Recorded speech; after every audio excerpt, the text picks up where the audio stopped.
নমস্কার, মিনু কিচেনে সবাইকে স্বাগতম। আশা করছি তোমরা সবাই অনেক ভালো আছো। নিরামিষ চপের সাথে বেগুনি ও পাঁপড় নিয়ে চলে এসেছি। সন্ধেবেলায় এরকম মজমজে চপ বেগুনি হলে আর কি চাই। সবাইকে রথযাত্রার শুভেচ্ছা। চলো ঝটপট আলুগুলো সিদ্ধ বসিয়ে দিই।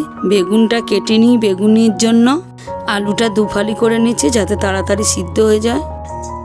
প্লিজ রেসিপিটা তোমরা সম্পূর্ণ দেখো, তোমাদের খুবই ভালো লাগবে। একটা ছোট হাঁড়ির মধ্যে পরিমাণ মতো জল দিয়ে আলুটাকে সিদ্ধ করে নিচ্ছি। আলুটা তাই সিদ্ধ হতে থাক। বেগুনটা পাতলা পাতলা করে কেটে নিই। বেগুনটা ঠিক এরকম করে কেটে নিচ্ছি। পরিমাণ মতো 2 বাটি বেসন নিয়ে নিলাম। পরিমাণ মতো একটু নুন ও গোলমরিচের গুঁড়ো দিয়ে দিলাম। সাথে একটু কাশ্মীরি লঙ্কার গুঁড়ো দিয়ে দিলাম রঙটা আর একটু ঝালের জন্য। অল্প একটু সামান্য বেকিং সোডা দিয়ে দিলাম। বেসনটার সাথে ভালো করে মিশিয়ে নিচ্ছি। আমি কিন্তু বেসনটার মধ্যে একেবারে জল দিয়ে দিচ্ছি না। এটা একেবারে জল দিয়ে দিলে সঠিকটা তৈরি হবে না। সবকিছু সামলিয়েও প্রতিদিন তোমাদের জন্য নতুন নতুন রেসিপি নিয়ে আসছি। তোমরা সবাই আমার পাশে থেকো। অল্প অল্প করে একটু একটু করে জল দিয়ে ঠিক ব্যাটারটা এরকমই তৈরি হবে। ব্যাটারটা কিন্তু বেশি পাতলা করে ফেললে হবে না, একটু মোটা করে গুলতে হবে। পরিমাণ মতো একটু আদা ঘষে নিলাম। আলুগুলো সম্পূর্ণ সিদ্ধ হয়ে গেছে। একটার খোসা রেখে সবগুলো ছাড়িয়ে নিলাম। নিয়ে ভালো করে মাখিয়ে নিচ্ছি। গরম কড়াইয়ে শুকনো খোলায় পরিমাণ মতো গোটা জিরে ও শুকনো লঙ্কা একসাথে ভেজে নিয়ে গুঁড়ো করে নিচ্ছি। গরম কড়াইয়ে পরিমাণ মতো একটু সাদা তেল দিয়ে দিলাম।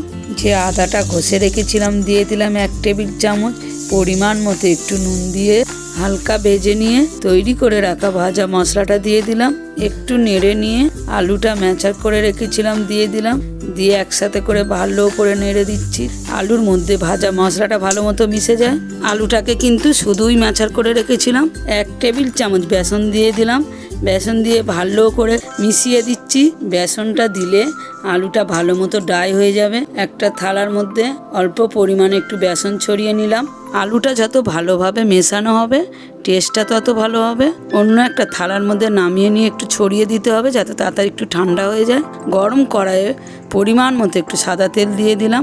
তেলটা তাই গরম হতে থাক। আলুর ছোট ছোট বল বানিয়ে নিচ্ছি। হাতের তালুতে দিয়ে গোল গোল করে চেপে চেপে দিচ্ছি। আগের থেকে সমস্ত কিছু রেডি করে নিয়েই তবেই চপটা ভাজা শুরু করতে হবে। আমি হাত দিয়েও দেখালাম। আর একটা আমি একভাবে দেখাচ্ছি। একটা পলিথিনের মধ্যে একটু তেল দিয়ে পলিথিনটা উল্টে দিয়ে এরকম একটা কৌটোর সাহায্যে চেপে দিলেই চপের আকার তৈরি হয়ে যাবে। একই রকমভাবে আমি সমস্তটা রেডি করে নিয়েছি। তোমরা রথের মধ্যে কিংবা বর্ষার বিকালে তোমাদের যখনই নিরামিষ চপ খেতে ইচ্ছা করবে এইভাবে একবার নিরামিষ আলুর চপ বানিয়ে খেয়ে দেখো, তাহলেই বুঝতে পারবে কতটা টেস্ট। আলুর চপটা যখন তোমরা বানাবে কোনো জায়গায় বুঝতে সমস্যা থাকলে অবশ্যই আমাকে কমেন্টে জানাবে। ওই ব্যাটারটার মধ্যে একটু পরিমাণ মতো কালো জিরে দিয়ে ভালো করে ফাটিয়ে নিচ্ছি। পাতলা পাতলা করে ভালো করে বেগুনগুলো কেটে রেখেছিলাম ওই ব্যাটারটার মধ্যে ডুবিয়ে নিয়ে এপিট ওপিট করে তেলের মধ্যে ছেড়ে দিচ্ছি। রেসিপিগুলো তোমরা কে কোথা থেকে দেখছো অবশ্যই আমাকে কমেন্টে জানাবে। তোমাদের কমেন্ট পড়তে আমার খুবই ভালো লাগে। রথের মধ্যে নিরামিষ চপ বেগুনি ভাজি আর পাঁপড়টা যদি না ভাজি পাঁপড়টা মন খারাপ করবে। পাঁপড়টাকেও ভেজে নিচ্ছি। আমরা কিন্তু সবাই সারা বছর কম বেশি চপ বেগুনি পাঁপড় খাই। সারা বছর খেলেও কি হবে, এই রথের মধ্যে খেলে যেন একটু টেস্টটা বেশিই লাগে। আজকের এই নিরামিষ আলুর চপ ও সাথে বেগুনি রেসিপি দুটো তোমাদের কেমন লাগলো অবশ্যই আমাকে লাইক কমেন্টের মাধ্যমে জানাবে। তোমাদের লাইক কমেন্ট আমার পরের দিনে নতুন রেসিপি নিয়ে আসতে অনেকটাই হেল্প করে। এছাড়া বর্ষার দিনে নিরামিষ চপ বেগুনি এইভাবে বানিয়ে খাও, তোমাদেরও খুব ভালো লাগবে। মিনু কিচেন চ্যানেলে যদি নতুন হয়ে থাকো চ্যানেলটাকে অবশ্যই সাবস্ক্রাইব করে পাশের বেলটা অন করে রেখো। তোমরা ভালো থেকো, সুস্থ থেকো। পরের দিনে নতুন রেসিপিতে দেখা হচ্ছে।